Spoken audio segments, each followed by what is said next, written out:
Avant, il y avait 30 chocolats là-dedans. Aujourd'hui, on voit facilement la place des chocolats manquants. Chaque année pour les fêtes, on trouve dans les rayons alimentation des arnaques sur l'étiquette. Chez Foodwatch, on a épinglé 5 produits et je vous les montre. On commence par l'entrée avec ces macarons avec une pointe de nitrite de sodium, un additif controversé pour la santé, censé jouer le rôle de conservateur.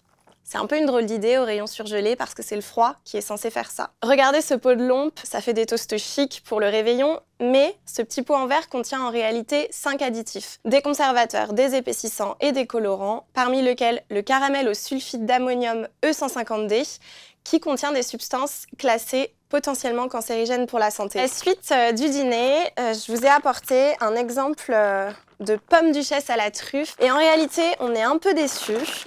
On peut carrément plier le sachet en deux.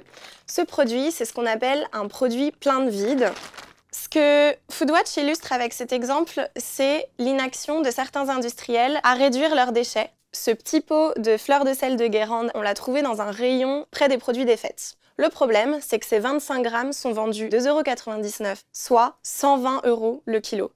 Et quand on va au rayon du sel, où vous trouverez la même fleur de sel de Guérande dans la même composition, vous y trouverez des sachets en réalité jusqu'à 6 fois moins chers. Et c'est ça le problème. Ce produit, il a été placé judicieusement dans le rayon des fêtes pour déclencher chez le consommateur ou la consommatrice ce qu'on appelle un achat réflexe. Le sel, il est sous vos yeux, vous n'avez pas besoin d'aller jusque dans quelques rayons plus loin et vous avez envie de le mettre dans votre panier. Et là, c'est votre ticket de caisse qui se fait avoir. Et pour les desserts, les Pyrénéens qu'on connaît bien. Les Pyrénéens ont été victimes, il y a quelques années, de ce qu'on appelle l'inflation masquée. Le produit a rétréci et son prix au kilo ou au litre a augmenté. Avant, il y avait 30 chocolats là-dedans. Aujourd'hui, il n'y en a plus que 24. Si on ouvre la boîte, on voit facilement la place des chocolats manquants.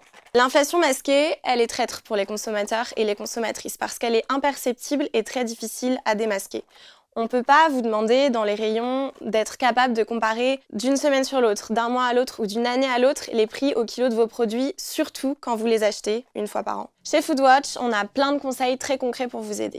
D'abord, comparez les prix. Que le prix au kilo soit la référence du produit que vous achetez. Conseil numéro 2, lisez les étiquettes, ce sont vos meilleures amies. C'est elles qui vous donneront la liste des ingrédients, l'origine du produit et le maximum d'informations pour bien comprendre ce qu'il y a à l'intérieur. Troisième conseil pour éviter le plein de vide. Sans les abîmer, retournez les produits, regardez, vous savez, ces petites fenêtres transparentes sur l'avant et essayez de deviner la quantité réelle de produits. Pour Noël, Foodwatch vous a concocté un petit guide d'enquête que vous pouvez télécharger gratuitement sur notre site internet et qui recense tous les types d'arnaques que vous pouvez trouver dans les rayons.